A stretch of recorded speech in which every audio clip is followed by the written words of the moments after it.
자, 대입이 기출해석 과정 이제는 M4 복소수죠. 세 번째 키워드 해볼게요. 자, 복소수의 상등관계인데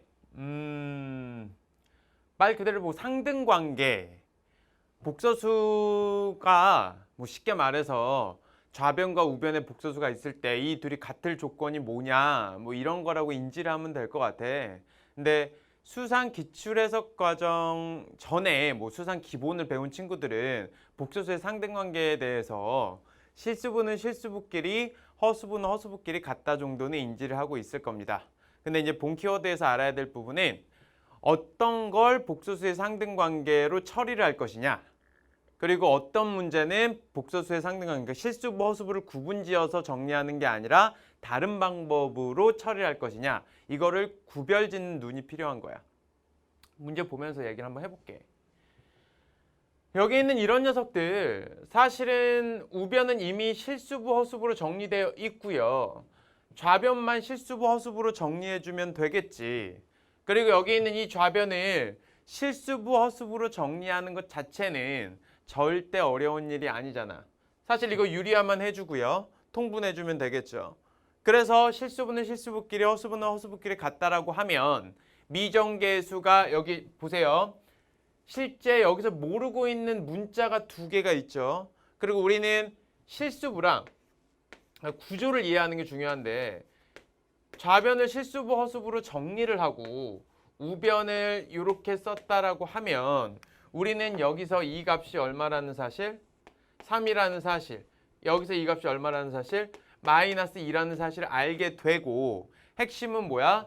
여기서 식이 하나가 나오고 여기서 식이 하나 나온다라는 거고 그럼 너희들이 이걸 써보지 않더라도 문제를 그냥 볼 때 내가 모르는 문자 두 개고 우리는 실수부, 허수부에서 식 두 개가 나올 거니까 이 문제는 푸는데 지장이 없겠다. 그래서 나는 복소수의 상등관계를 이용해서 문제를 해결을 하겠다라는 생각이 들어야 된다고. 그게 문제를 보자마자 보여야 된다고. 오케이? 기출해석은 핵심은 우리가 시험이 딱 시작됐을 때 문제를 쫙 스캔을 할 건데 그때 내가 풀 수 있는 문제와 없는 문제가 명확하게 구별이 돼야 되고 그 풀 수 있다고 판단되는 문제의 정답률이 100%까지 만드는 걸 목적으로 한단 말이야. 그러니까 일단 내가 문제 보는 눈이 없다라고 하면요. 실제 굉장히 큰 문제가 됩니다. 시험 환경에서는. 자, 그래서 그런 것들을 정확하게 읽어주면 될 것 같고요. 실수부, 허수부 정리가 편리한 형태의 구조들은요. 실제 복소수의 상등관계로 문제를 풀어주면 되고 두 번째 비교할 건 문자 개수랑 나올 수 있는 식의 개수의 구조를 확인하는 겁니다. 자, 그렇고요. 밑에 문제도 같은 방식으로 정리할 수 있습니다. 좌변은 이미 정리돼 있어. 이걸 또 쓸데없이 통분해서 합칠 필요도 없어요. 실수부, 허수부 정리돼 있죠. 우변만 유리화를 통해서 실수부, 허수부 정리해서 좌변, 우변 비교해주면 될 것 같아요. 뭐 12, 13번들은 충분히 할 수 있는 문제니까 너희들이 풀어주시면 될 것 같고요.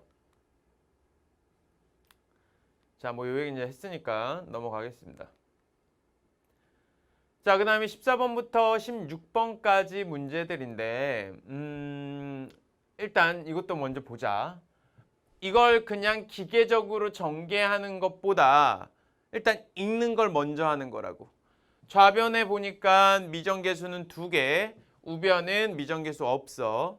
그럼 좌변을 식정리를 통해서 이런 i의 거듭제곱거리나 안 그럼 전개를 통해서 실수부, 허수부 정리하는데 어려움이 있진 않죠. 그러면 이건 상등관계로 바로 풀 수 있다라는 겁니다.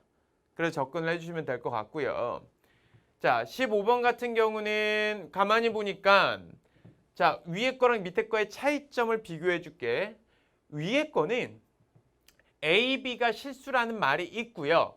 이미 A, B를 제외하고 나머지 허수에 해당하는 항들이 보입니다. 이해돼? I가 있는 항들이 보인다고. 그러니까 우리가 중요한 건 실수부, 허수부를 정리할 때 I가 있는 항과 없는 항을 구별짓겠다는 거잖아. 맞니? 그러면은 I가 있는 항들 앞에 있는 개수들 있잖아. 그건 반드시 실수여야 돼. 그러니까 여기서 A, B가 만약 실수가 아니고 A, B가 만약에 허수라고 하면 실제 얘는요. I가 있더라도 나중에 곱해져서 실수로 바뀔 수도 있다는 거야. 이 말 인지되니?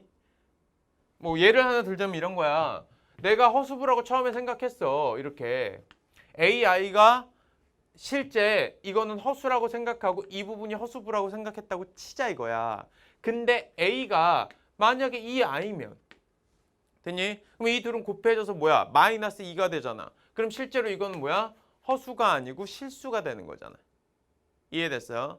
자, 그래서 핵심은 우리 14번 문제처럼 A, B가 실수라는 말이 있다라고 하면 좌변을 실수부 허수부로 정리하면 돼. 아무 문제 없고 그리고 우변과 비교하면 됩니다. 자, 그런데 15번처럼 여기 미정계수라고 보이는 Z나 Z바가 써 있는데 어쨌든 이 Z값이 복소수기 때문에 복소수란 얘기는 허수가 될 수도 있다라는 뜻이겠죠. 됐니? 그래서 이 상태로 문제를 풀려고 접근하면 절대 안 돼. 무슨 뜻이냐? 이 상태로 I가 있는 거와 없는 거를 실수부, 허수부로 구분 지으면 안 된다는 뜻이야. 자, 요 얘기가 너무 당연한 얘기 아닙니까? 라고 받아들인 친구도 있을 거고 이 얘기가 그런 거구나 라고 이해하는 친구가 있는데 지금 선생님이 하는 얘기는 문제를 보는 눈을 명확히 하는 거야. 0.1%도 오류가 있으면 안 돼서 그래. 오케이? 그래서 이런 문제 처리는 어떻게 해야 되냐? Z를 복소수의 형태인 A 더하기 BI로 넣고 다시 이 자리 그러니까 Z값 대신에 A 더하기 BI를 갖다가 넣어주면 여기다가 넣어주면 실제 이 A, B는 실수라는 전제가 반드시 깔려야 되고요. 됐니? 그래서 얘를 넣어준 후에 Z바는 A-BI를 넣겠지. 그래서 실수부 허수부로 정리하는 구조다라고 인지를 해주시면 될 것 같아요. 오케이. 문제 구별이 돼야 됩니다. 얘는 그냥 정리가 가능하고요. 얘는 A 더하기 BI로 Z를 바꿔줘서 정리한다라는 거 인지하세요. 자, 세 번째 거 같은 경우에는 자 이것도 읽어야죠. X, Y가 뭐라고요? 실수. 됐니? 그러니까 이거는 이 상태로 실수부, 허수부 정리해도 아무 문제가 안 생기겠죠. 물론 우변 같은 경우에는 유리화를 해서 실수부, 허수부 정리하는데 만약 허수부만 있다면 실수부는 0으로 처리해주면 될 겁니다. 자, 그러면 이제 그 방식에 대해서는 정리를 해줬고 14번 문제에서도 식이 2개 나온다라는 거 알 거니까 A, B 구하는데 지장이 없을 거고 15번인 Z를 이렇게 바꿔줘서 처리하라고 분명히 얘기했죠. 예. 그리고 Z바는 바가 빠졌네. Z바는 뭐라고요? A-BI로 처리해줘야 된다라는 거 참고하시고 마찬가지 실수부, 허수부 나눠서 식 2개 만들 수 있다라는 거. 그럼 우리는 A, B 값이 나온다라는 겁니다. 그리고 여기서 A, B 실수라는 거 다시 한 번 더 강조합니다. 이거 대충 그냥 보고 지나가는 사람들 많은데 A, B가 실수기 때문에 정리해서 같다라고 하는 게 가능한 거야. 자, 그 다음에 16번 같은 경우에는 물론 이거 뭐 정리하는 건 아무 문제는 없을 거고 대신 요거 풀 때 X, Y를 구해서 대입을 할 것이냐 곱셈 공식 변형을 이용해서 풀 것이냐는 꼭 판단해. 무조건 빠른 방법을 선택하는 게 맞습니다. 0.1초라도 시간 단축을 하는 게 맞아요. 자, 그러니까 이런 형태는 대부분 곱셈 공식 변형을 이용하는 경우가 많기 때문에 문제를 풀다 보면 여기서 식 하나 여기서 식 하나 만들어서 풀다 보면 아마 합, 곱 같은 형태들이 보일 겁니다. 그렇게 맞춰서 해결을 해주시면 되겠죠.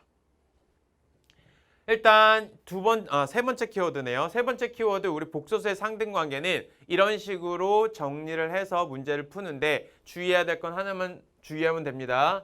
일단 여기 나와 있는 이런 미정계수들이 정해져 있지 않은 문자들이 실수냐 복소수냐에 따라서 복소수면 어떻게 다시 이렇게 복소수의 형태를 집어넣어서 A, B 실수로 만들어서 실수부, 허수부 정리해서 비교하면 된다. 라는 거 꼭 기억하시면 될 것 같고요. 키워드 네 번째 걸로 넘어가도록 하겠습니다.